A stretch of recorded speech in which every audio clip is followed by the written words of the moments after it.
Episode of the NBA Report. We got a full slate today. We got a lot of topics. We got to talk about last night's games: the Spurs versus the Bucks, Nuggets versus the Warriors, Lakers in disarray. We got to talk about all that. And of course, we got to talk some Knicks today. We got my guy Andrew, the 1-2 combo on one side, and special guest PeeWeeDaPlug.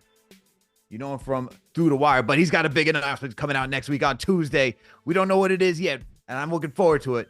But we got to say Through the Wire for my guy. Got to one last time, man. Yeah, man. One last time. Gentlemen, how you doing today? I'm doing good, man. I'm happy to be here. Happy to talk basketball with two people that I respect and have been able to cultivate some incredible relationships with over the last few years. Long time no see, but here we are. Yes, sir. Andrew, how you feeling today, my man? Feeling great. It's actually the other day I was in the gym and a couple people just come up to me. I saw you in that video with Pee-wee. I'm like, that's my guy. Like, we were doing Friday shows for probably about 2 years straight. So it's divine intervention, as I told you guys before the recording, that we're here on a Friday talking basketball. Okay. Yeah. So, and got to keep it philosophical, got to keep it prophetic. We're here, man. Let's go. Let's go. Well, let's get this conversation started for NBA Nation out there. All right. Make sure to hit that thumbs up button for your boys. Make sure to share the links to all these videos. Let's start it off with last night's game, guys. Spurs versus Bucks, Wemby versus Giannis. We didn't get to see the first matchup, but this night didn't disappoint, man. I mean, you had Giannis dropping 44 points, getting 14 boards. You had Wemby getting 27. And I mean, you saw the star power in both of these guys because it came down to the wire. And you had a nice, phenomenal finish for the Bucks. Wemby should have taken that last shot if he could have. But it is what it is, man. It is what it is. P, I'm going to start with you, man, since you're our guest for today. What was your thoughts, man, on that Spurs-Bucks game? First and foremost, I would say it was exciting to see the star power as a fan of basketball in the NBA. But if I was a Bucks fan, I would be extremely frustrated. It's a team with championship aspirations. We gave up a guy who has been a staple and a big part of our culture and Drew Holiday to get Damian Lillard. And if I know I have championship aspirations, a night like last night it shakes my confidence a little bit. In a night where you're playing against a team, no disrespect to San Antonio because they have an incredible legacy, they're not in a position right now to be able to compete with a Bucks team in that close of a game. You know what I mean? I just don't believe that a team that has Giannis Antetokounmpo and Damian Lillard should ever lose a quarter to the San Antonio Spurs. And the fact that they lost two of those quarters and a third quarter specifically in which Damian Lillard and Giannis played every minute was kind of surprising. So good basketball to see the star power, as you said, 25 points combined for Giannis and Damian Lillard to close out the game, which is something that you do want to see on the bright side. But defensively, the Bucks have to figure something out, especially in transition. I feel like they gave up a lot of transition threes and points to the Spurs that allowed them to keep themselves into the game. And every time the Bucks kind of use that star power to separate defensively, they gave it right back up. They were going a 7-0 run. They give up a 9-0 run to the Spurs. Throughout the course of the game, you kept seeing that trend. And I think when you talk about winning a championship, because that's what they're trying to do in Milwaukee, it's no longer just making the playoffs and being part of the conversation. They're actually trying to win the thing. You have to start looking at some of these performances and saying, man, come playoff time, we're going to be playing against a lot more better teams than the San Antonio Spurs. Some of these errors we have to fix and get ready and get under wraps before we're facing a Joel Embiid and Tyrese Maxey or Jason Tatum and Jaylen Brown and Porzingis, because when you face those teams, a 25-point route from Dame and Lillard, Dame and Giannis might not save the day for you. Andrew, he's talking spicy about your Bucks, I man. knew that's where you were going, man. The narrative on this podcast is I'm the Bucks guy, P. I know that was it. I used to be so skeptical about Giannis, and look where we are now. Yes. Look where we are now. Look where we are. All right. Well, my biggest takeaway from this game was just the matchup between Giannis and Wemby.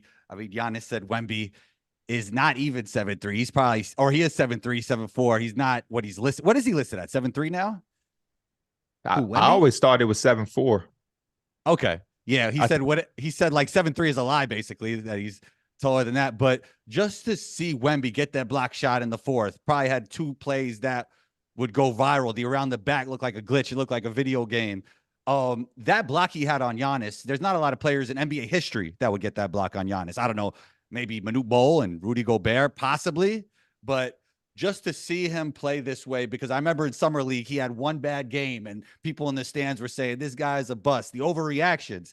And I'm like, hell no, this guy is like literally like a video game. Like, we've never seen anything like him. So to see him have the spotlight on a national TV game like this was really good. And I think the league is in a great place with him and Chet and SGA and all the young talent, with the older guys still playing well, like Kevin Durant and LeBron and Steph, even though their teams aren't successful right now. I think the NBA is in a great place. I got a question for Combo. Yeah. If how do you feel when you see him rest? Like, I believe it was like a last week or a week ago or so when he sat out because he was resting.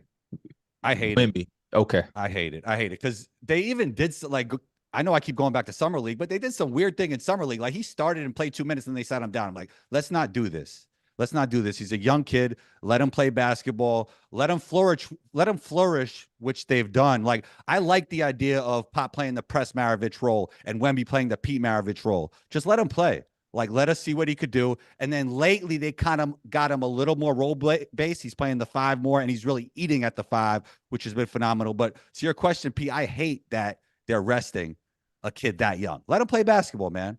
Like, injuries are part of the game. And I think playing more even makes you stronger in the long run, and it sets the tone for the rest of his career. I mean, no one wants to see the stars sit, right? I mean, that's why you go pay to go watch these players. I mean, that's the whole purpose of what the league is selling. They want to show all the great talent that they have out there. And so for him sitting, doesn't sit right with anybody. I mean, we see it with the Clippers, right? Especially like last season, where it's like this whole load management stuff, it can get too out of hand. And just let Wemby play, man. He's young enough where he should be able to handle all those minutes, handle the spotlight. Don't need to do that. But Andrew, you kind of avoided what Pete was saying, man. It's like, are you worried about the Bucks for like how they're playing, man? Like, the defense has just been awful. I'll go back to what I always said. And P is here. He always knows I keep it real with him. We've had many of arguments on Fridays in the past. But now, I believe in Dame and Giannis as playoff performers more than any other duo in the East. And I think it's just that simple. Like, if they end up playing against the Celtics, I think that I just believe in them more than Tatum and Brown. I think even against the Heat, I believe more than Bam and even playoff Jimmy. Like, I just believe in those two heart, talent, and skill set more than any other duo in the East. And I think they'll come out of the East inevitably. Look, I think a lot of the regular season, there's a lot of highs and lows. Like, we just saw the Clippers were down and everybody was talking about them. And now the Clippers, nobody talks about them since they're good, which is a whole other topic. The Lakers won the midseason tournament. Now everybody's on them. We're about to talk about them today. I think all these teams have highs and lows, and you got to take an elevative perspective and project how will things look in the playoffs. And I think with those two guys, they're going to come out in the East. Dame, like, from a moving perspective, like, he's still moving like young Dame, in my opinion. There has been some adjustment period with those two, but I just believe in Dame and Giannis more than any other duo in the East, and I think they'll come out of the East inevitably. Are you somebody that believes that Jay Crowder coming back will make a difference for what this Bucks roster is? Yes, I think he's like the idealized version of Jay Crowder is like a perfect fit for this team. What were you going to say, P? I was going to ask, how do you feel about the team and the role players? You say you believe in Dame and Giannis, but I think enough of us know when we study basketball and we talk about championship teams, it's more than just the two guys. I think evidence has shown that, especially in recent history, that it takes a little bit more than just those two guys. Because if that was the case, the Clippers probably would have had a championship, or Brooklyn would still have Kyrie and Harden and Kevin Durant. We know Giannis and Dame are going to be good, but do you believe in the other parts that they have to rely on in order to win a championship? Because I don't believe that you can just win a championship with those two. I think somebody else is going to have to play a significant role. There's going to have to be some consistency from somebody else. Defensively, they're going to have to be on one accord, and they have some holes. I agree with you. I think in every situation throughout the course of the season, there's going to be highs, there's going to be lows, and there's going to be middle parts. And I think everything has to have a balance.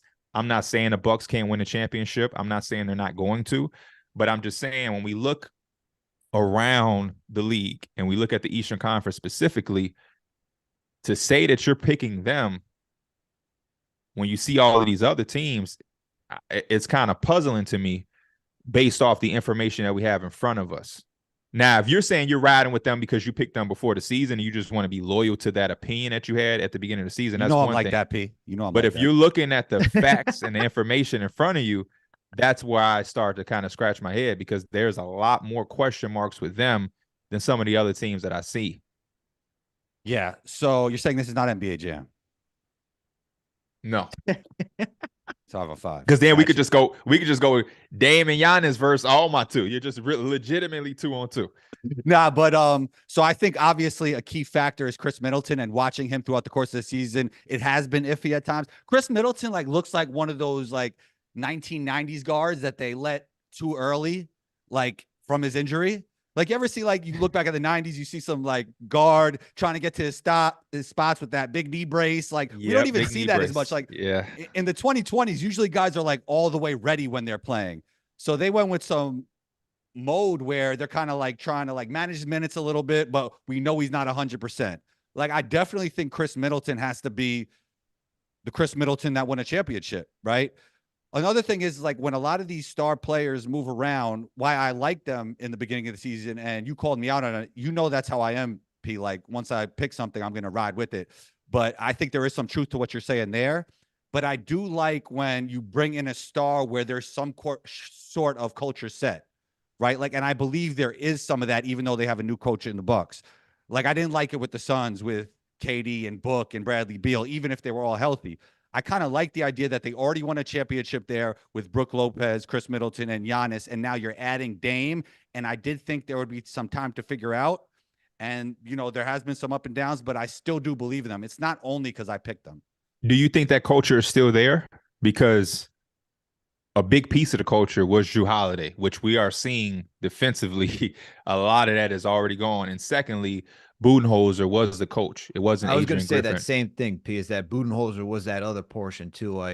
The thing with Adrian Griffin, I mean, it's kind of lessened as it has at the beginning of the season, the pushback from the players and all that. But I mean, you see that even some of the coaching decisions, the rotations that he makes out there, between whether you just leave Dame out there or Giannis out there, I think there's some adjustments that he could make when it comes to staggering them, just who do you surround them with. I know the Bucks have had to deal with injuries, but I just watched this Bucks team, and I kind of go back to my skepticism of the Celtics last year, where I'm this team is just too, not saying the same thing. Last year was the Celtics were too formulaic, right? It's we take a lot of threes, and if we can get to the rim, that's it, and nothing else in between. And it just didn't work out in the playoffs. And for the Bucks, I think they're just leaning heavy with an offensive style play that they've kind of abandoned their defensive roots, which is what helped them win that championship.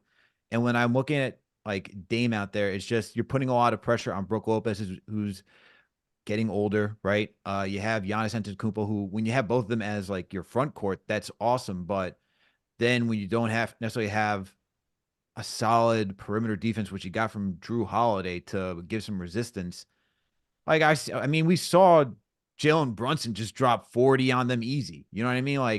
If you're going to allow smaller guards and you have to compete against other guards once you get into the playoffs, that's going to be my concern.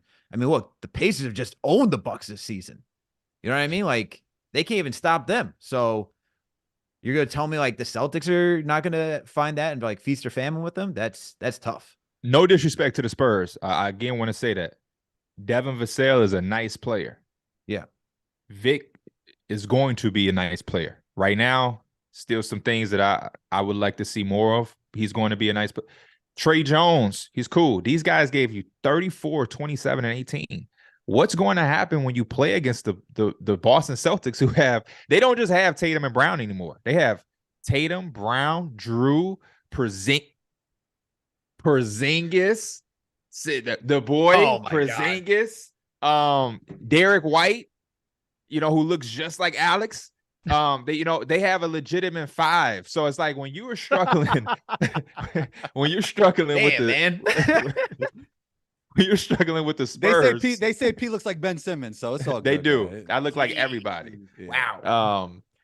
That's my biggest thing, Combo. It's just like when you're struggling, and even Alex said it. The Pacers are a cool team. They're nice, but we're looking at them in the future. But for them to really give the Bucks, the fits that they gave them, even with Halliburton, it's just like, really? And I watched the last game, and they really started the game like, hey, you have Damian Lillard, we're going at him. I saw Tyrese Halliburton defer to Bruce Brown to start that game because Dame was guarding him. Bruce, get the ball there. We're giving it to you. We're going at Dame. First play of the game, boom, hook over him in the post. Second play of the game, boom, put him in pick and roll, Miles Turner. We score again.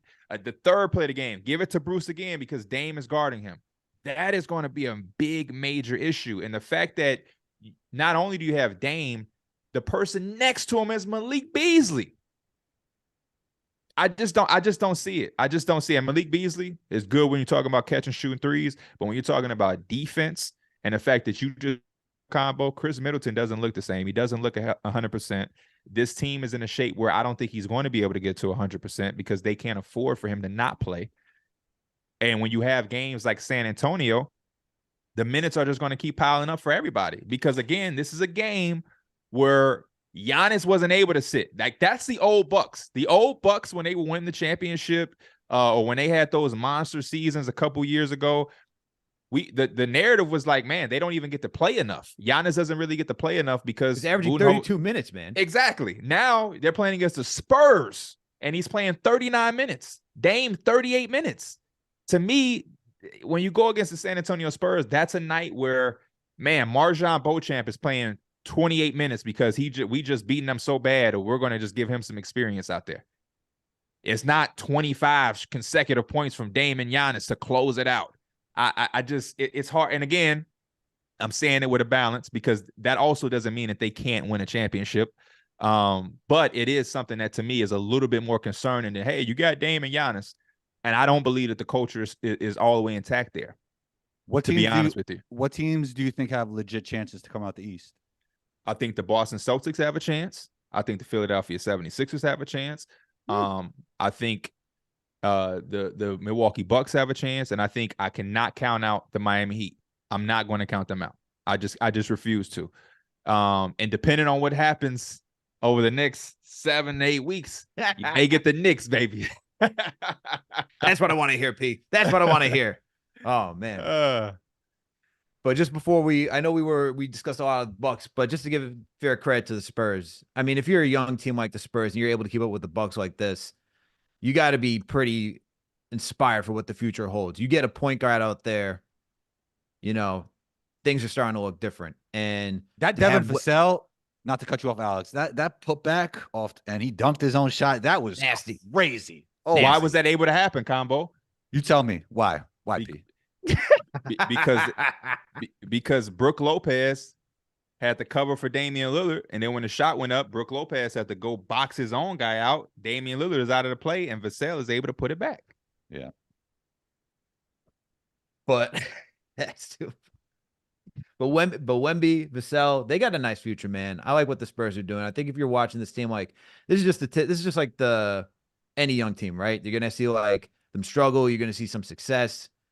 But if there's any like beacon of hope for like this Spurs team, it's like games like this. Like, that they beat Phoenix earlier in the year. They beat them twice. You get a game like this. Even when you lose, you start seeing a young team just starting to come together.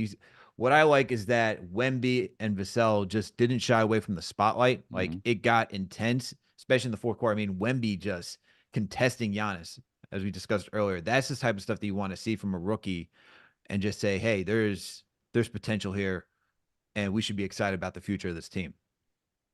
Yeah. And also, like, he makes the right basketball plays. Like, he didn't jack up that three. He made the extra pass to the corner. So all that competitiveness while playing the right way is really impressive from a player so young.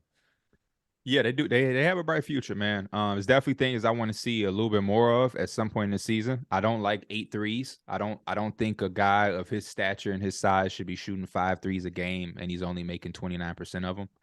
At some point, they got to clean that up. This is a dude that I think he should be averaging 30 points over the course of his career at one point. He's 7'4" with that much size. You got to give him the ball, and he can just put it in. I'm talking about we can run so many actions where he just gets it and does that. Just that. He could do that 10 times a game. That's already 10 points. I mean, 20 points.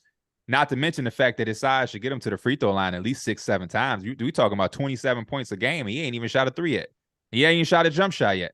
So those things, hopefully, could get cleaned up when they do get that point guard. You're mentioning Alex. Hopefully, they can get it via the draft or whatever. We'll see. I do think Devin Vassell is the second best high upside player that they have on their roster next to Vic, and hopefully the Spurs see that as well. And yeah, whenever you got Pop, a generational should be talent, and then a good sidekick in Vassell, there's no ceilings there. Shout out to my boy Corey. No ceilings, baby. For sure. Shout out to Corey Tulaba. Yeah, just had Tyler on the show. Shouts to No Ceilings, man. Yeah, shout out to No Ceilings. I mean, you just interviewed for someone from No Ceilings, Yeah, Andrew. and we put it on the NBA report, so that's the first one. That's a great way to start the year. For sure, for sure. Let's keep the show moving, man. We got another game we have to talk about. Nuggets versus Warriors. This one was also a thriller. Just talk about 2 games on a Thursday night, man. You get back-to-back thrillers. This one, though, came down to a Jokic 40-foot game winner. Made it look easy. Good God. I mean, and you had all the stars showing up in this one. You had Jokic with 34 points. You had Jamal Murray with 25, Steph Curry with 30, Klay with 24. You even got Aaron Gordon helping out the Nuggets with 30 points last night. And man, this game took quite a turn, especially in the third quarter, right? Nuggets were leading at the half, 70-63. Then the Warriors decide to outscore the Nuggets 44-24 in that third. And then Nuggets are like, we're not done here yet. We're not done. We're coming back. We're going to win this. Jokic decides to go on God mode, put a masterclass performance on. And there was nothing the Warriors could do to stop that comeback. And look, a 40-foot, it's just crazy, man. He just shoots that ball. Like, it doesn't look like it's a natural shot, but it's natural for him. And for him to put up a 40-foot shot like that just looked like a normal 3. That was insane. But excellent game for the Nuggets. Crazy ending to it. Pete, going back to you once again, what were your thoughts about the Nuggets and Warriors game last night? Well, obviously when you have a comeback like that, I would love to shower and make this about the Nuggets. But, real simply, that's why they're a championship team. That's what championship teams do. That's what a guy who has earned the conversation of being the best player in the NBA, Jokic, the best players in the NBA, they make those plays. 2 for 2. Championship teams, they're resilient. They fight. They're never out of a game. They showed us that. The best players in the league, they make those type of plays. Jokic did that. The main conversation of this game is the Golden State Warriors, unfortunately. Anytime you win a quarter, the third quarter specifically, by 44 points in a quarter, I should be able to go to bed right there if I'm a Warriors fan. I should not have to watch the fourth quarter. And it's kind of tough because I like Steph Curry. I like Klay Thompson. So I want to see them have some success. A part of me does, but then a part of me remembers the fact that they went out and got Kevin Durant after winning 73 games. And then I don't feel so sorry for him. But it is unfortunate. This is a team that averages about 15 turnovers a game. They didn't really turn the ball over like that. I know the last turnover on Steph is the most crucial one, but they had less than 10 turnovers this game. Klay was making shots. Steph was making shots. AirPods was making shots. This was a game that the Warriors did everything to do to win. You knew the Nuggets weren't going to fold. They were going to have some type of, punch back. And the fact that the Warriors, they couldn't close it out is just disheartening, especially with everything with the Draymond situation. Obviously, he returned to the facility yesterday. He'll be back soon. But I don't know, man. I just don't really know what to make of this. And then today, earlier, we saw Kuminga and Moses Moody. They're frustrated with Steve Kerr. So it's a lot going on in Golden State. Shout out to Bob Myers. He left out at the right time. But I really don't know what to gauge and how to evaluate this team, man. And when you talk about the future of Klay Thompson, who's going to be entering the free agency this year, I just don't know. I don't even know what my expectation is now. What do y'all think? Is this a play-in team? Like, what do you guys think? Like, who are they in 2024? I don't know. You know what was striking to me, P? What? Not to evade your question, when Klay Thompson started talking about how, like, this last phase of my career, like, he's really seeing the light at the end of the tunnel, and I never thought I would hear that coming from Klay Thompson. That was like a really interesting quote for me. So I don't know if they're all having the same sentiment, But to your point, like, why not give some more of your energy to the youth? Like, there's no reason Kuminga shouldn't be playing at the end of that game. He's been playing great lately. Like, he's, even if you want to raise his trade value, like, let him play. Like, even if you want to make a move. But I think, like, you kind of focused on the Warriors, and, you know, to all your points on the Nuggets were correct. I would also say, like, what's different about Jokic and the other players in the league is that, first of all, he makes everybody around him better at an elite level. Like, we have some other guys in the league like that, but no pun intended, like, the Joker never shows all his cards. Like, he never shows everything in the beginning of the game. He kind of just plays the game, even though he has all these massive stats. And that then at the end of the game, he can impose his will. 1-5 pick and roll, 5-1 pick and roll, play the mid post and make the right play, or he'll just post you if everything doesn't go well. Let me ask you a question. Yeah.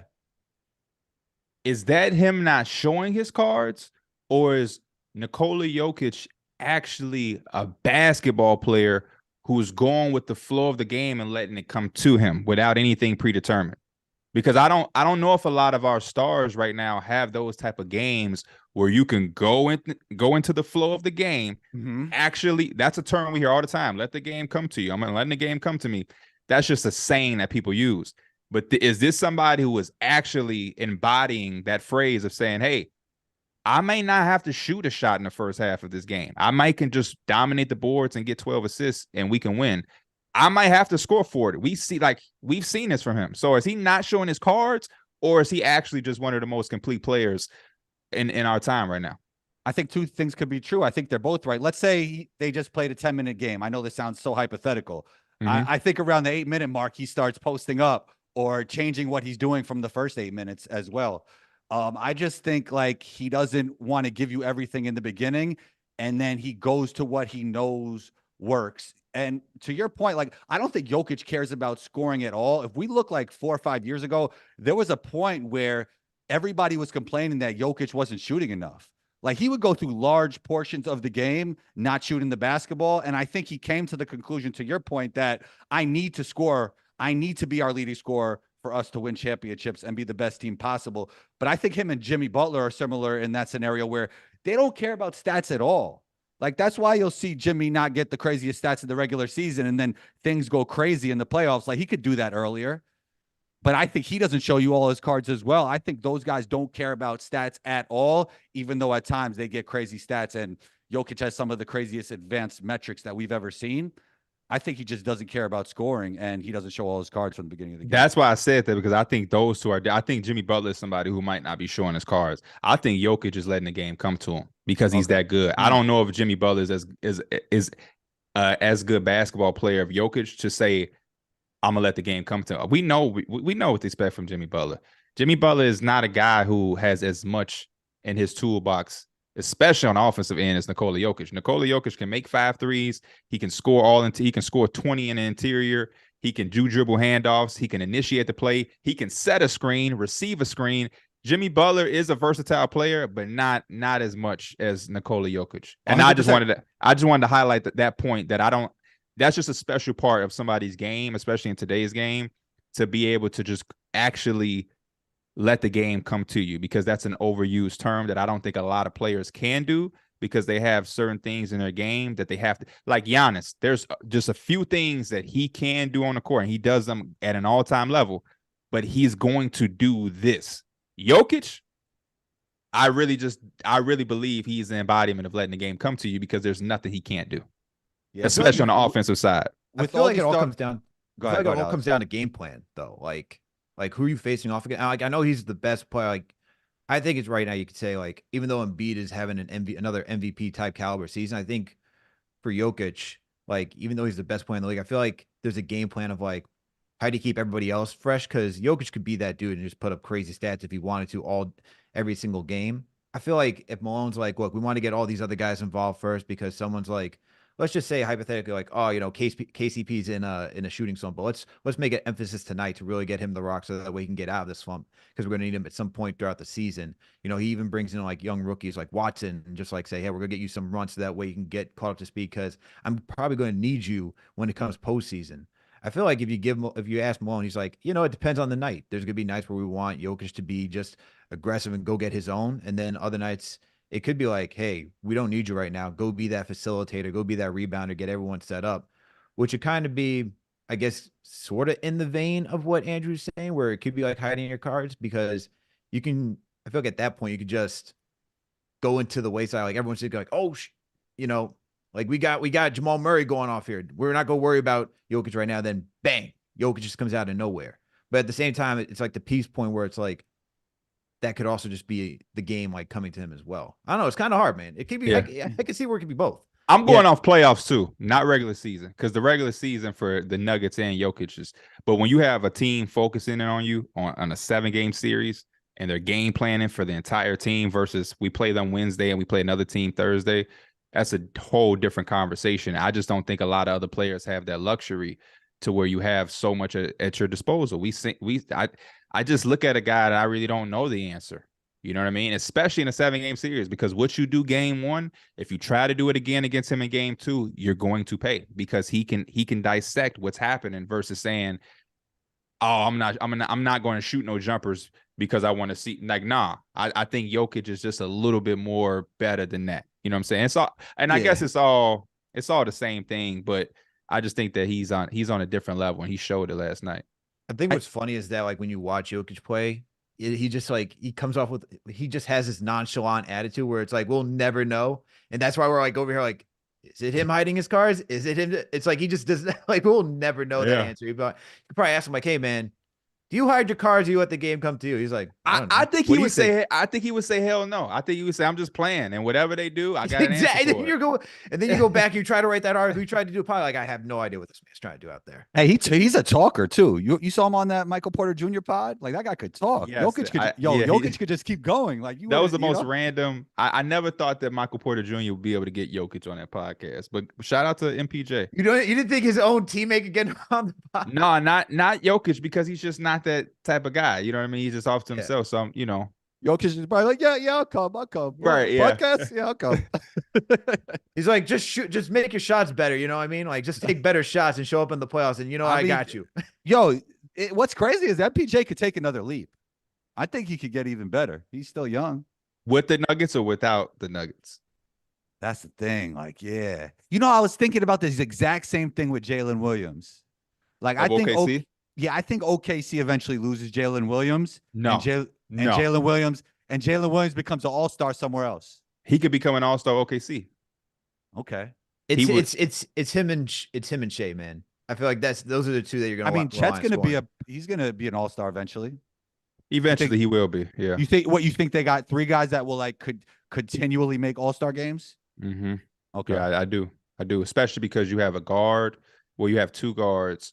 Or I don't know, because how they qualify J-Dub is going to be interesting, because he could be a front court player. He's one of those guys that could. You remember Jaylen Brown? They used to have trouble. Do everything. Like, is Jaylen Brown a guard or a front court player? And he's going to be one of those guys. But I think they could be. And if they're playing as good as they are now, I can only imagine how good they'll be in 2 years. So they'll look like a team right now that there'll always be 1 or 2 in the West. And the top teams are usually teams that can get 2 or 3 All-Stars. So, but I think the Warriors did it. The biggest mistake would be a guy like Jalen Williams thinking he needs to go somewhere else, because then he'll go somewhere else, and that should be a whole different lifestyle. It's good being that number 2 ain't always as bad as people think. You go to your own team and you find out the pressure of what it's like to not have a Chet and a Shea, and you'll see quickly that shit is a little tough. Don't run away from being number 2. You know what's crazy? There's a million people sending me DMs. I don't want to say a million. A lot of people sending me DMs talking about how, like, Wemby is focused on every night and Chet is like the 4th option.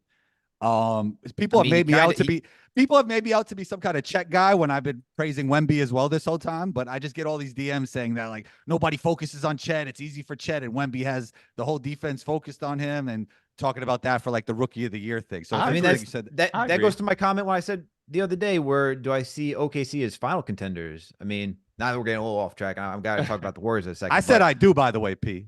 And I said I didn't. I think you need Chet to be like, he's shown flashes offensively and he's very efficient, but I like, there's a comfort where you have Shea that can just who's dropping 30 plus every single night. Like, not many guys are dropping 30 plus every single night. And to have someone where you have to focus on Shea, who just gets downhill relentlessly, that opens it up for not only Jalen Williams, who's great to be who's the number 2 right now. Chet doesn't have to worry about it. I mean, look, there's games where you see he's averaging 17 right now. He's not asked to do much except be like a great defensive like stalwart. Yeah. But offensively, I probably would have had the same sentiment to start the season, but at this point in January, I'm with Combo. Until I see somebody can stop Shea from doing what he wants to do, the Thunder can go to the finals. Will they? I don't know. They're young. We'll see matchups, but they can. I bet every dollar that they can. Yeah, that was my thing. Like, Denver has been the team from the beginning that I always thought would win the championship. But do I think OKC is in that pool? I think absolutely. I think they're in that pool. I do too. I think they're in that pool. Oh, this is what I wanted to ask you, P, because, you know, team builder P, I always ask you these kind of questions about roster moves and everything to that effect. Like, and we've been hearing a lot of Laurie marketing. Do you think OKC should make a trade? Yeah, depending on how you get to the trade. I'm not giving up Jalen Williams. Jalen Williams, Shea Gilgeous-Alexander, and Chet and Isaiah Joe are staying on this damn team. Now, if you're Utah and you'll take Josh Giddey, because that's my question mark. If you'll take Josh Giddey, I'm doing the trade. If I give you Josh Giddey, Trey Mann, Ousmane Dieng, and some picks, then come on. But 100%. I don't think Age else is doing that though, right? Anything else? Well, he's the pick god. But I think he just want more for Larry. Yeah. Right? Then I wouldn't do it. That's the good side that's the good thing about OKC being them. They don't have to make a move. If they can, they should. But if he says he needs more, then you just hang up the phone and say we just keep going. To get back on track here, we got the Warriors that P already kind of talked about. You have Moody and Kuminga losing faith in Steve Kerr. You guys, is it time to blow up the Warriors? Is it time to trade Chris Paul? Is it time to trade Kuminga? Is it time to trade Moody? Is it time just to say this is all over? I mean, Andrew even said it that Clay's talking about the twilight of his career, and he's only 33 years old. I was surprised by that. Oh, I was like, what? I was surprised by that. I mean, look, to be fair to Kerr last night and the decision-making that he made, I mean, they did get the lead with Wiggins back in the game. All right. It was Wiggins once Wiggins got back in the game, that's when the Warriors started to go on that surge and get that commanding lead. But I could also understand Kuminga's frustration where it's like, all right, now you're starting to lose the lead in the fourth quarter. Why don't I get out there? Because I've been playing better. Wiggins missed time even last season, and I was still playing well last season too. So I feel like I understand where Kuminga's coming from, but this Warriors team, man, it's tough. And to answer your earlier question, I don't even think they're a playing team right now, the way that everything's going down. I mean, yes, you have Steph Curry, but with the Draymond situation, you know, even though he's back in the building, he could just be, he can go get another suspension. You don't even know when, right? He's gotten 2 so far this year. Like, that's just facts. And then the fact that you have young players who are still not getting enough time on this Warriors team that have shown that they could be contributors. I don't know. Now you can throw the Warriors in there as like the dogs that can be out of here, and the Grizzlies just get back into the playing category. I would hope so. To answer your question, you can't blow this up. There's no way to blow this up. That's why it's ugly in Golden State. To blow this up, you trade Steph Curry. They're not going to do that. Who in their right mind would do that? Who's calling your phone about Klay Thompson? Who's calling for Chris Paul? Who is calling for Andrew Wiggins in that contract? You just said Draymond got in trouble already a couple of times this year. Who's calling you for that? Jonathan Kuminga and Moses Moody are frustrated? Who is calling you for that? When I think of blowing up a team, I think of monumental moves, real significant moves that change the entire tide of the franchise. There's nothing on this roster that does that outside of Steph Curry, and you're not going to trade him, as you shouldn't. You can't. You're stuck. This is what you have. That's the down part, is they're not just like a single tweak away from being a significantly different team. Like, that's what's so scary about the type of situation that they're in. So to answer your question, should they? I'll flip it back on you. Can they blow this team up? You tell me. I'll ask you right up, both of y'all. Name me 3 teams that are called the Warriors about Andrew Wiggins. Toronto's definitely one. Bringing Not the after they got their boy RJ Barrett. I think there's some teams that would call about Kuminga. And okay, tell the Pacers call about Kuminga. 100%. The team I thought about. What do the Pacers give the Warriors that changes the dynamic that they're in? Yeah, not anything that the Pacers want to give up, because I think the Warriors probably want Miles Turner. Why? Exactly. They wouldn't. Yeah. That's not even 100%. That's what I'm saying. I don't even think the Warriors would want that, because the Warriors know them damn selves. That's delusional. That's not even. That's so off the table these days. Miles Turner's a Pacer. The years of getting Miles Turner have passed the Warriors. What about Bruce Brown? I wouldn't. That's actually not a bad fit though. With the Warriors, I don't think he changes anything there.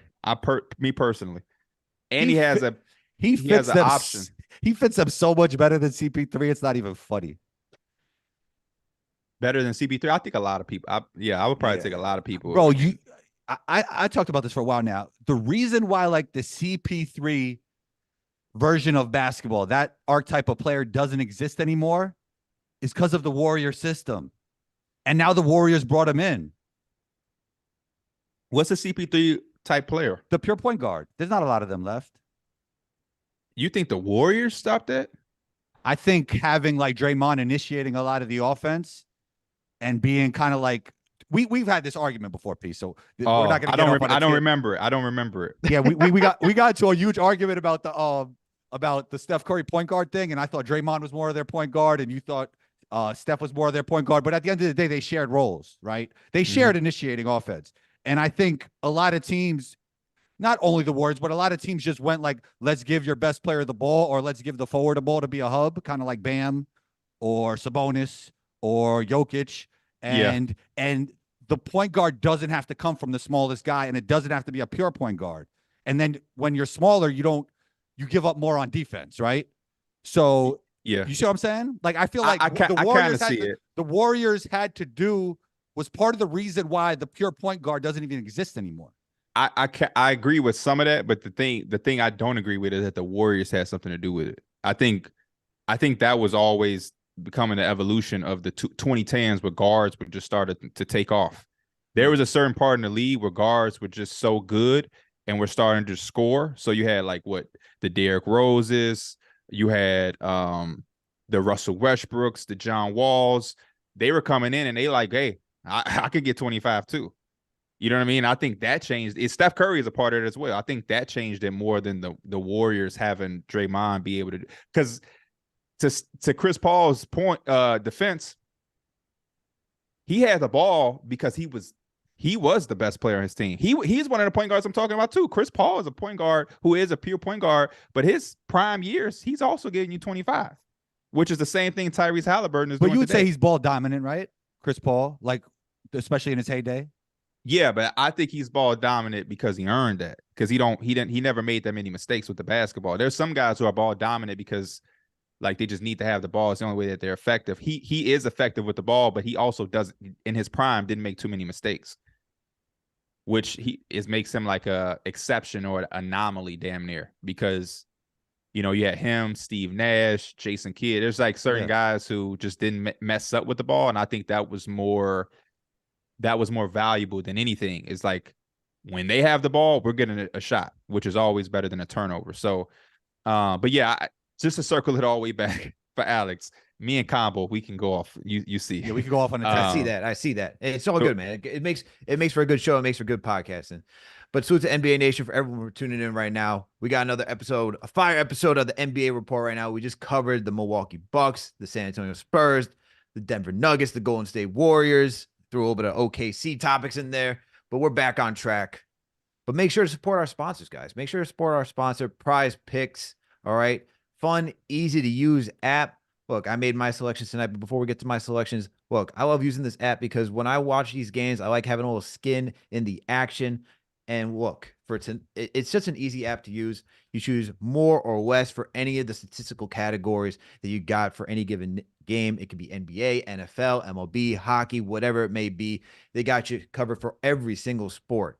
But this is basketball. We're talking basketball here. So I chose this is my slate for tonight. And here's where I'm going, guys. First up, I'm going back to Jalen Williams because he did help me out last night. Combo. He did help me out last night. He did get over 17 points. He got 20 points. So I'm going back to the well. They're playing the Brooklyn Nets. No defense over there. I'm choosing him for more than 16.5 points. I'm then going with DeJounte Murray because the Hawks are going against the Indiana Pacers. Not necessarily a great rebounding team. I'm going with DeJounte Murray for more than 4.5 rebounds. He's been getting 6 in the last 3 to 4 games, so I think he could continue that hot streak. I'm then going to Nikola Jokic, who's going to get more than 46.5 points, rebounds, and assists going against the Orlando Magic. I just see him feasting tonight just because who's going to stop him, man? Who's going to stop him? That's all you need to know. I then decided to go with my guy, even though he's not Nick anymore. He did some work the other night for Toronto. I'm going with Emmanuel quickly, guys. Going with Emmanuel quickly for more than 18 points.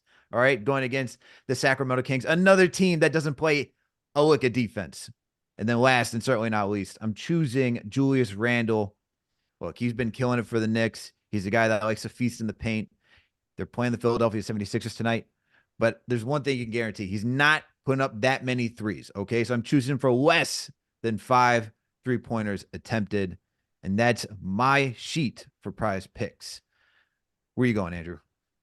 Shouts to prize picks. Great picks, Alex. So here we go. I got Colin Sexton over 16.0 points. That guy's a bucket. All he needs is the opportunity. Hopefully he'll get enough minutes and get to that. Bam Adebayo, I think he's going over 4.5 assists, an offensive hub. He's playing against Phoenix. He's going to get right by Nurkic and find open shooters and guys for all different kinds of passes. I think he goes over 4.5 assists. Cade Cunningham, he knows I love Cade's game for a long time now. He's projected at 8.5 assists. The thing is, I don't think his teammates are going to knock down shots for him to get 8.5 assists. So I'm going to go less than. And then Bruce Brown, that game's going to be really up and down between Atlanta and Indiana. I think he's going over 2.5 assists. So shouts to prize picks. Those are my picks. Shout out to Prize Picks. Remember to support our sponsor, Prize Picks. Use that promo code NBAR to get up to a $100 match on your first deposit. All right. We got some drama in La La Land. The Lakers, Darvin Ham on the hot seat. You know, this is what happens, man. You win the in-season tournament. You then lose more than you're supposed to. And you got 2 studs in LeBron James and Anthony Davis. Of course, they're dealing with some injuries, but Darvin Ham tinkering with rotation hasn't seemed to find the elixir to cure it all. And guys aren't too happy, man. Guys aren't too happy. You know, when LeBron didn't want to speak to the media, something was going to happen the next day. You just knew it. So, and here we are. Here we are, Darvin Ham on the hot seat, getting pushed back yet again. Even though this team did go to the Western Conference Finals last year, even though this team did win the in-season tournament, here we are. P, going back to you once again. This Lakers drama, man. Is it time for Darvin Ham to go? Should he stay? Or you'll get LeBron James saying, man, this is what you do all the time. You bring in your roster. You construct this team. We should be looking at you. Man, this is a tough one. Just because it's always hard for me to really think that it's fair on these coaches that land this Laker job. I didn't think that Frank Vogel should have gotten blamed and fired. I get it. You know, whenever there's a move that needs to be made, franchises think that the coach is the answer. I'm one to argue that I think the Lakers may be in a situation because they're too prone to get rid of the coach. When you fire and hire a coach, there's so much time that is needed, you know what I mean? And I don't think you give yourself enough chance to reset. I think in a perfect world, a coach can come in a year one and all of his philosophies and relationships and the continuity can hit directly and you can just have it all done. But there are some times, and Combo has played high level basketball. It doesn't always work like that. You know what I mean? It isn't like NBA 2K. So for me, it's just hard for me to look past the Lakers not having or giving themselves and their team enough time. Since LeBron has gotten there, it's just been like it's always a revolving door with the players, front office people. We saw Magic Johnson leave abruptly, the head coaching spot. And I just think that it's hard to have consistency on the floor when you don't have the consistency anywhere else. And even now, like they're getting linked to Zach LaVine. And it's just like anytime it ain't the most sunshine state, the Lakers are looking for some way to make some type of move and splash. And like Combo said earlier, when you talk about an 82 game season, there's going to be highs, there's going to be lows, and then there's going to be parts where you just moving. And the Lakers, they don't really handle these adversity moments really too well because it leads them to panic. And I still think they're recovering from the biggest panic, which was giving up key role players to go out and get Russell Westbrook, who never fit the equation on paper and on the floor. And they're still recovering from that. That led them to give up KCP, who's a champion with the Denver Nuggets now and playing an incredible role. They gave up Kyle Kuzma, who's doing this thing in Washington. They also lost Alex Caruso, who is now one of the most sought-after players on the NBA market, especially for contending teams. The Lakers, I don't know. They're going to continue to be in the situation until they learn to just pause and kind of figure it out. It just never seems like they want to figure things out. It's always going outside of what we have here to fix the problems. Yeah, I mean, I look at the Lakers and part of me just puts us back. And this is where I look at LeBron James, because this is his doing, where everywhere he's gone, he's outside of Miami, I'll say, like in Cleveland, he created his team. He gets to LA, he creates his team. There's a coach that he wants to choose, right? I mean, he won a chip with Frank Vogel. Frank Vogel gets fired the next year. I'm like, was that the right move? I mean, you talked about a team that won the entire thing when they were in the bubble, and you don't even have most of that roster. The second year. That was they won. They got kicked out by Phoenix. They didn't make the playoffs, and then he got fired. So then he got fired. You're right.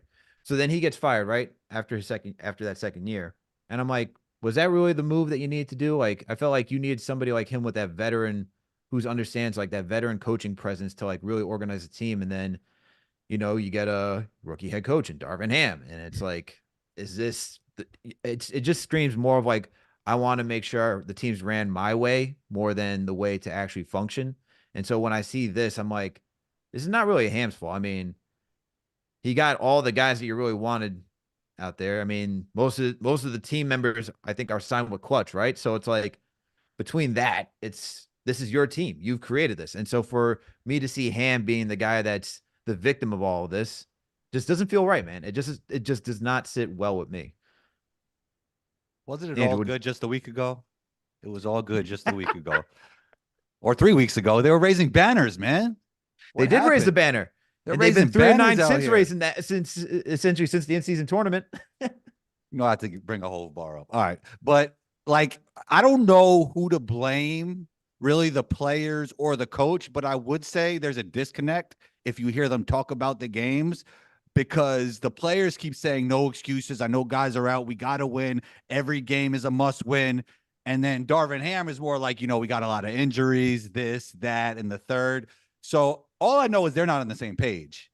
Whoever the issue is, I don't know what it is, but there seems to be a definite disconnect with him and the team. I do think, like, we talked about how troublesome things are for the Warriors. I do think I would actually still put this team, the Lakers, in legit title contention, in the pool of that.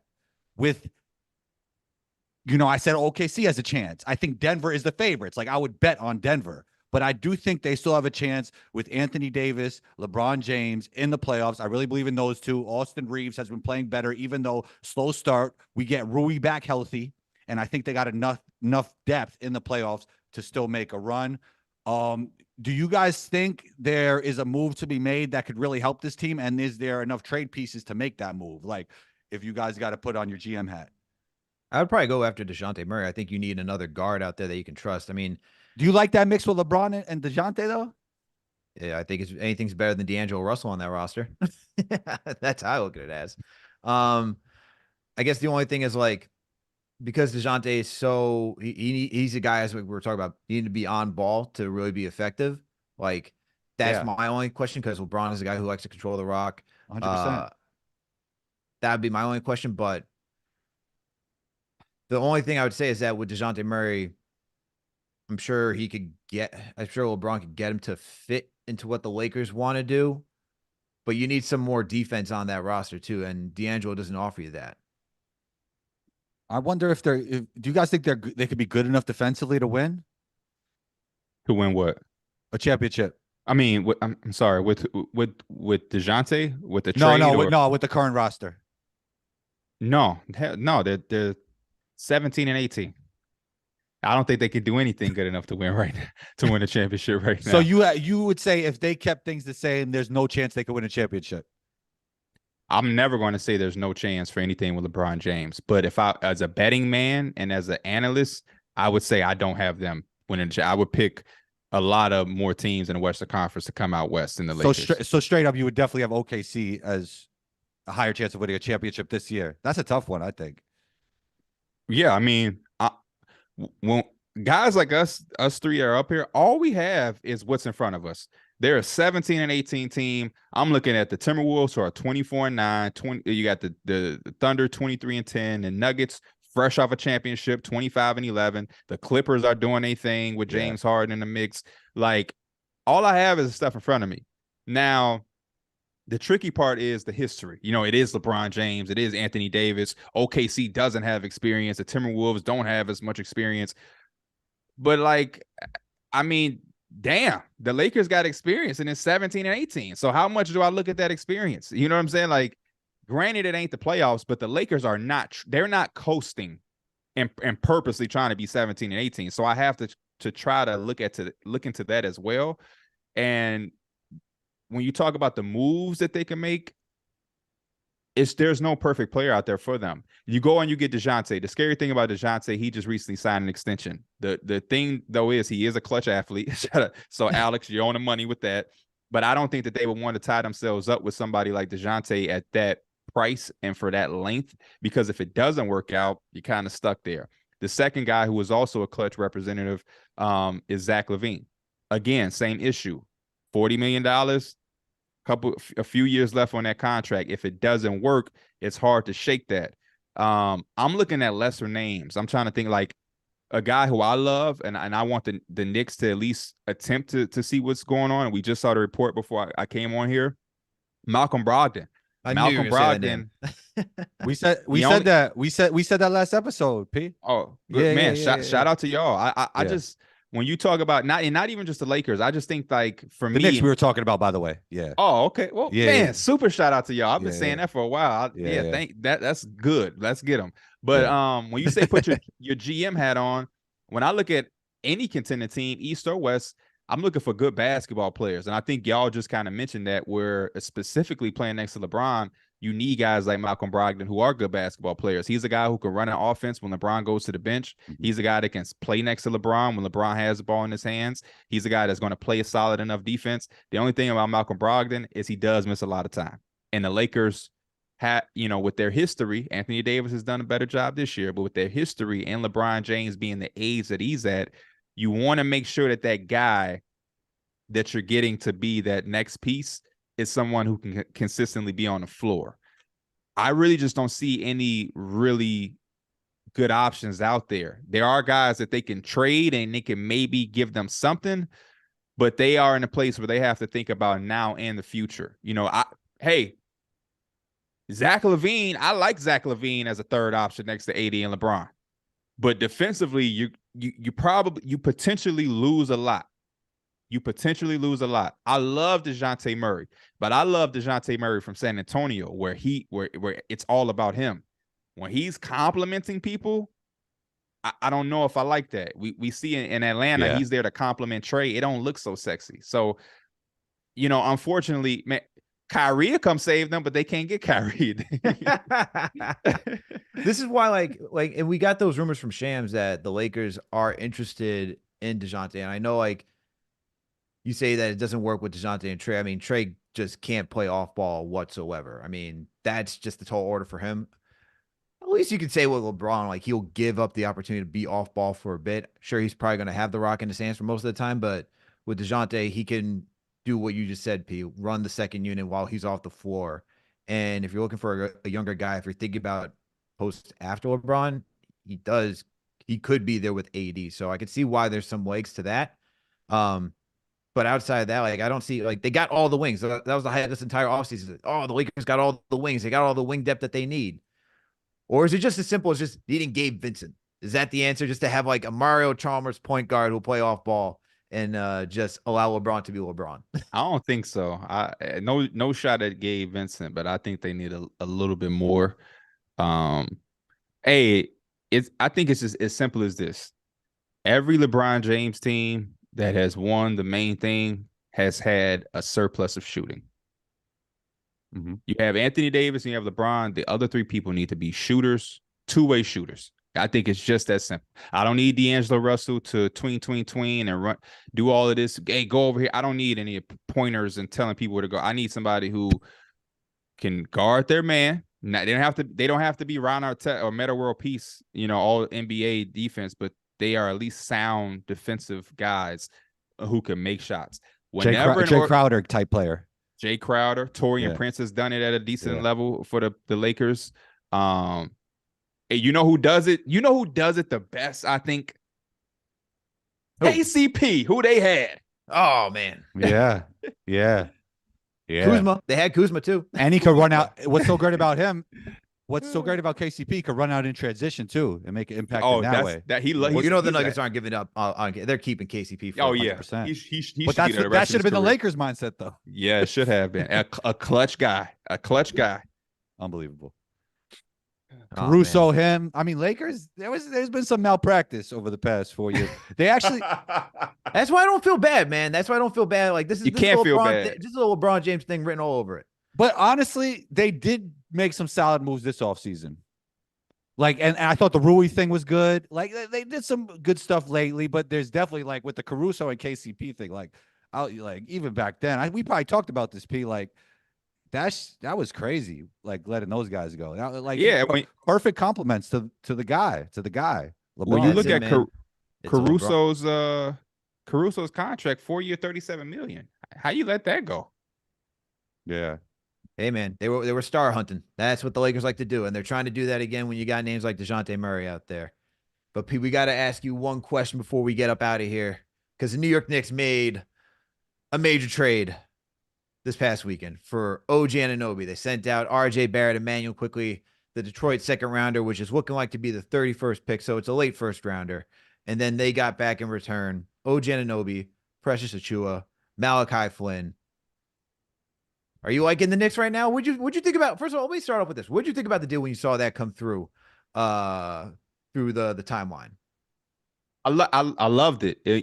I think for all Knicks fans, it was a bittersweet trade. For me personally, I had just reached a point in my fandom, probably last year at the playoffs or whatever, where I was like, hey, RJ Barrett, that third overall pick guy who, we drafted in that class, who, we had hopes for to potentially be one of those guys or an all-star level player. That's not him. And that's okay. And I think that allowed me to just love RJ for who he is. So I reached a good part in my Knick fandom of accepting RJ for who he was. And I had a much better time enjoying him being a part of this team because I tapered my expectation and understood this is Jalen Brunson's team and this is Randall. If we can get some all-star numbers or performances from RJ, great. If we don't, it's not his fault. That's not even what we're asking him to do. And I think once you taper that, it allowed you to kind of enjoy him. Of course, against the down parts, because as a Knick fan, all down parts are frustrating. But I got to that point. Obviously, we all love Emmanuel quickly, man. But in this game, you have to give to get. And we got a guy who I think really complements Jalen Brunson and Julius Randle. The fact that he is superb from, the three-point range, especially out of the corners. The fact that we have a guy who we can put on other teams' best players confidently because we're going to face him. We faced Jimmy Butler last year in playoffs. We faced Donovan Mitchell and Darius Garland. He locks up Tatum, by the way. He locks up Tatum. We're going to have to face Tatum and Jaylen Brown. That gives you confidence, and we were going to need that. And the fact that we only gave up the Detroit second round pick, which is a late first round pick, it gives us a little bit wiggle room from a draft capital aspect to have hopes to make another move. And again, it's bittersweet, but when you are a true fan of basketball, you understand that this was something that was going to happen. These guys were not going to retire Knicks. If you were really a Knicks fan and really know what we're trying to accomplish, they were going to get traded. You know what I mean? We weren't trading Jalen Brunson for a star, Julius Randle. It was going to be a mixture of Grimes, Barrett, Quickly, and those assets. And anything else was going to be cap filler or something like that. So I was prepared for it. I'm not sitting here telling you I knew this was happening. I didn't. This caught me by surprise. But I knew when we did make a trade, it was going to be a collection of those names. So I wasn't heartbroken or anything, but it's good for fandom. I see Knicks fans on my timeline. We're all one community, thanks to Knicks Fan TV. Everybody's still supporting them. We saw Julius Randle support them after his stellar game, where he posted them on IG like, man, look at the little bros, we locked in, and that's good for fandom. We can still support IQ and RJ, and they're doing their thing with Toronto. And if you're really a Knicks fan, you're happy for them because IQ can now go be whatever he is meant to be because it wasn't going to be there in New York. So we win, they win, everybody wins. I'm happy. And I think when the deal came through, I was happy because we got a wing that, like you said, fits between Brunson and Randall. And CP and I would just talk about that topic ad nauseum this entire freaking offseason where it's like, we need a wing. We get it. We need a wing. It's like, okay, so that means you got to replace RJ then. And then it was like, well, it's RJ. Like, is it going to be like, it's like, unfortunately, that's like the tough part too. It's like when you watch how this team operates, you're not going to get rid of your all-stars. That's just the thing. Even though Brunson hasn't been officially named an all-star yet, you're just not going to get rid of those guys. And every time when you think about spacing and shooting, it's at that position where you need to have that somebody who's just so versatile. And that's what OG gives you. So I was more shocked that we got a deal done with the Raptors, especially with the litigation the lawsuit, I should say, not litigation because they're not in litigation yet, but the lawsuit that's occurring. I'm like, we were able to get a deal done with the Raptors as a lawsuit's happening. Look at that. Anything's possible. And with a divisional rival. So that's what was interesting to me. But to your point, it's all love for RJ and Quick. I mean, the thing is, even though they're on other teams and it's not necessarily you supporting that other team, you got to look at those guys as foundational pieces that put the Knicks right back on track, right? Because RJ, when he was drafted, it was a down year, but his second year, they go to the playoffs with Julius, and he was a lockdown shooter that year, right? He was shooting 40% from three, and he helped to at least space the floor that season. Quickly gave you instant offense his first year, and then they just continue to help elevate the Knicks play every single year from there on out. So there's all love for them, man, but it was tough. My big thing, as I told Combo, is that I felt like Quickly was going to be part of a bigger deal for a bigger name. I didn't think it would just be for OG Anunoby. It is what it is, though, at this point. I think the team looks better. Are you confident about this team going against the 76ers tonight, though? Yeah. Yeah, I am. The way iHeart has been doing this thing, I'm confident. When he's playing the way he's been playing recently, I'm confident in that. Because again, to the point that Combo was making earlier with the Bucks, you have Dame and Giannis. I don't really worry about Julius and and JB Brunson. They've earned the right for me to just not have to worry about them. They're gonna have highs, they're gonna have lows, but they've earned enough respect for me to say, be those guys. They're all of those guys for us.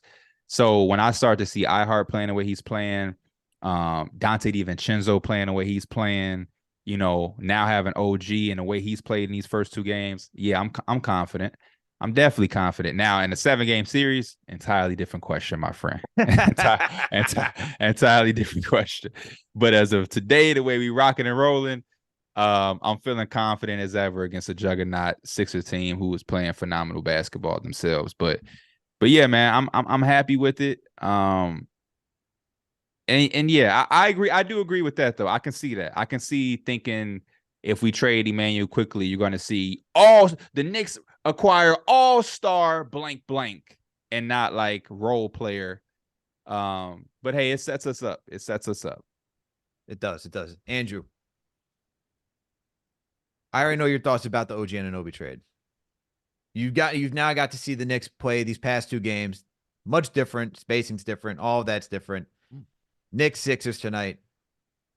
What are you thinking about this game, man? What are you thinking about this game?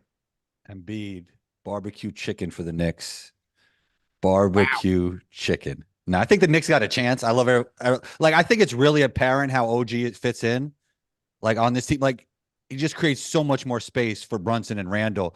I think what a lot of people aren't talking about, like, there was some redundancy in skill set with, like, RJ and Randall. Like, a lot of, like, bullying through people and just kind of taking up the same space, even though they play different positions. And I think OG, I mean, as Pete talked about with the corner threes and just his 3-point shooting in general, just provides so much more space. And it's just such a better complement for their 2 best players. So I love it. I think they got a chance tonight. It's going to be, and they play Maxey tonight. I want to hear your guys talk. Like, where do you think Quickly could ascend to on the Raptors? Can you get to that, like, Anthony Simons, Tyler Hero? Maxey's a little tough now because Maxey is, but can you think he could ascend to that level playing alongside Scotty Barnes? You name some names. I think Emmanuel Quickly is good. I think he's going to be better, but I don't know. We're gonna see Tyler Hero can play. He's not everybody's favorite. Anthony and Tyler has gotten a lot more freedom. They are hoopers. You know what the difference is between those two? And no, I think they're all hoopers. I think Tyler and Anthony are no. I didn't say that. I said they're hoopers. They are all hoopers, but I put emphasis. I said it twice. Okay, I think they're all hoopers. But I think the difference between, we could argue for days, Alex, don't mind us. I think the difference between we've been doing this for years. I think the difference between those 2 guys and Maxey to combat Quickly to combat my own argument is that Tyler and Anthony are a lot more athletic. I think they're just better athletes. They also don't play with Joel Embiid, but that's a different conversation. Oh, I was talking about Quickly compared to Anthony and Tyler. Oh, you said Maxey. My fault. I know. Because he kind of used to be in that tier, but he elevated past that. Yeah. Now, Don't get me wrong. IQ is my dog. We interviewed him as soon as he got drafted, so I always had that tie with him. Plus, he was with the Knicks. Root for him, good dude. He's going to take a step, but for him to take the step that you're saying, I have to see what this next step look like. I mean, what's the step from runner-up 6th man of the year? Like, what is the next step? You said Maxey, Simons. No, Maxey's out of here. Hero. Maxey's out of here. My fault. That was the old conversation. But then you would be talking about Maxey from last year. Okay, yeah. So I think like that is where I would look for him to get to. Okay. You know what I mean? I think, yeah, could he be as good as Anthony Simons? Yeah, because Anthony Simons, we still haven't seen that be fully put together. We're seeing like flashes. It ain't like Anthony Simons has done it. I think he will, but he ain't done it yet at a complete package level. And I think IQ, we've seen flashes too. I think my step that I project him for is like Maxey last year. My only thing that I'm saying is I don't want to sit here and project and tell you that I think he's going to get past that. Maxey from last year might be good for Quickly, and I don't want to say like the exact numbers, but the realm of player, the realm of player. I love the fit with Scotty Barnes, by the way. I love it. Love it. Do y'all think he's an all-star level player? That's what I'm trying to get to. See, that's the thing. That's what I'm thinking because I think Quickly. I think with this move, I think the fit is so ideal that he definitely has a greater chance there than probably anywhere else. Like, no, the chance is definitely higher. But do you think that's what's out there? I think you then have to say, like, if I had to bet on it, yes or no, will he make at least one All-Star game? Is that what you're asking? Do you think he's an All-Star level player? I think, are we talking consistent like every single year All-Star? Jalen Brunson to me is an All-Star level player. He's never made an All-Star, but that, like, you know what I mean? Only a certain amount of players can play it. I think he can, yeah. Okay. Because if you make it 1 year, you had it that 1 year. You're not an All-Star level player. You had that 1 year. But an all-star level player is like consistently at that level. Like Christian Laettner, right? He wasn't really an all-star level player, but he made one all-star game. That Christian Laettner is before my time a little bit. I think he can get to all-star level. especially if the team fits around you, he's going to be Yeah, a that's what lead I was. guard for them. Like he's going to have the rock in his hand. He's going to be between him and Scotty at this point. That's what I always look at is that it wasn't for RJ, it was for Quickly that they did the steal. That they were Yes, looking for that. I mean, they were looking for the guard. A lot more freedom there, right? A lot less more freedom. pressure. I think the thing is for him is that if he can just create on his own, like if he can be a guy that can break down an opponent without needing a screen or anything like that, that will take him to the next level. Because as of right now, it's either he has to get a full head of steam downhill in order to pass his guy, or he needs a screen set for him in order to start getting to his spots. Alex, do you think some of that is the framing of Tibbs' system? Yeah, I think it is. I think for what Thibodeau had for him do, like what he was asked to do, like he fit into that box, right? Like Tibbs kept him in a box of like, you're my sixth man, and like this is what I need you to do. 100%. Now you're giving that chance. Like sometimes in order for a player to grow, and I'm sure you can agree with this, Andrew, like you need that larger responsibility to say, oh, 100%. I need to add this to my game. I need to work on this to my game. Like when you start getting like more responsibilities, it's like you start to expand that circle. It's like, okay, am I capable of filling up this entire circle to like really hone my skills? He just talked about like the sneak into the all-star level is different than like the all-star level, like being a legit all-star like Brunson.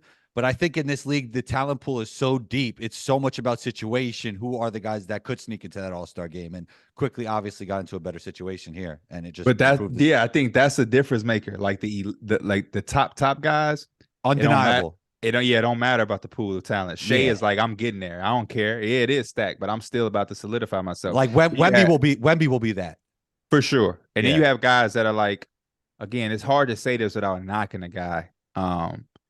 But like Jamal Murray is a guy that suffers because it's so stacked, but he's still a very good player. But he's not in that, like y'all taking De'Aaron Fox over Jamal Murray. All right, you guys are gonna kill me, or y'all not. You guys are gonna kill me for what I'm about to say. As this season, you got to take De'Aaron Fox over Jamal Murray. Y'all taking Ja Morant or Jamal Murray? Ja Morant as a player. Yeah. So it's like, and again, I'm not saying it to knock Jamal Murray. You're saying his skill set fits with that team so well. It does, but and he's also kind of like, I just never felt like Jamal Murray, and it could be because of the team, has never hit this plateau of player that's like, he's kind of in that, he's just in the tough spot where it's like here, and he's always has kind of been like here. Quickly to me, seems like he's gonna be on that Connolly trajectory, like because Connolly, yeah, Mike Connolly, like where it's like I think I lean to that. I think I'm with you. He's gonna be really good, like he's gonna be really really good. But then when you look at the East and how you have guards like you got Halliburton, you got Brunson, Trae Young is still in the East. You got Maxey now, like it's gonna be tough for him to really get up there. And then on top of that, like the thing that Quickly does that a lot of those guards don't do is play defense. And like Connolly, he can play defense. I think that's going to be the comp for. Hey, thank you, Alex. I think you just said what I was trying to say for 15 minutes in one sentence. That's what I was trying to say. Mike Conley is good, and he's all-star. He was an all-star level player, but he never hit that echelon. I don't know if I can envision Quickly hitting that echelon. I don't know if he's going to be in that pool with the De'Aaron Foxes, even if you don't make the all-star, because you're not. I'm not saying be better, but I don't think I'm very curious to see if he could even make it a conversation. Did you think Maxey was going to hit this level already? With James Harden? No. When James Harden left, write the ticket in. As soon as I knew James, you saw this leap coming from Maxey as soon as James Harden left. Immediately. Wow. You can go check the history on Through the Wire podcast. We all had him as our MIP. Like, boom. This is easy. Write that ticket, punch it. It's no doubt. No doubt. Now, did I ever think Maxey would be this way when he got drafted? No, I wouldn't lie to you. When James Harden was there, no, I didn't think this was there. But as soon as James Harden leaves, it's like, okay, this he's gonna take this up a whole different level. Actually, I do remember that clip. I do remember that clip making circles around here for your. I think you did. Did you clip that and put it on social? The Maxey conversation for most improved. I might be going crazy. I might have, or somebody else might have. We have so many different conversations, kind of like me and Combo. Just to give Combo some love, because I'm a guy that me and give Combo like a lot of love. All right, give Combo a lot of love out here. I'm on Combo's ass a lot for when the shit he say that don't be making sense. A lot. bro. Well, first of all, it makes sense to me. Let's be clear. It makes sense to me and not to P. That's his perspective. He was a big Scotty Barnes guy. He was the biggest Scotty Barnes guy from day one. He's wearing red right now. And a lot of people was high on Scotty Barnes, but he was even higher than the people that were high on Scotty Barnes. And people got off of that train that was like Combo when Scotty had that dip second year. Yeah. And so I'm giving Combo his flowers because he was, you got to still see the full thing. So Scotty Barnes, he got in that gym for people like Combo that supported him, and he flipped it around. But Combo, I got to give Combo that. Because I used to be like, Combo, yeah, Scotty Barnes, he's going to be good. He's a top 5 pick, duh. But Combo was like, no, I'm thinking this, and this. And I'm like, okay. But he's like, no, I'm telling you, I might take him over Cade. I'm like, whoa, what? And about Tyrese Halliburton. Halliburton, yeah. But the Tyrese Halliburton thing, he just fell so low that it was, I think a lot of people were kind of up on Tyrese because nobody projected him to fall 12. That was insane. How did we let that happen? Yeah. That mean, 12 or 11. People were thinking like believe Knicks, I couldn't other teams to. Yeah, he was projected. He was projected Bulls 4 or Knicks. Where were we at? 8 or 7? Where was the Warriors in that year? They were picking somewhere, right? 2. They were 2. Yeah. Yeah, they took James Wiseman with that pick. So you got Halliburton projected as high as 4 and fell to 12. Yeah. Come on, some people should have lost their job in front office. But that was COVID year. Everyone had too much time on their hands to really dive too deep into the pick. So that's fair. Like that's a crazy. That over analysis will kill you, bro. Watch it play 5 minutes and then you know. Hey man, you can preach on that. But guys, great show today. Great show. Thank you for everyone for tuning to the NBA Report. P, thank you for coming through today. Please let the listeners know, man, where they can find you if you got any upcoming work we should be on the lookout for.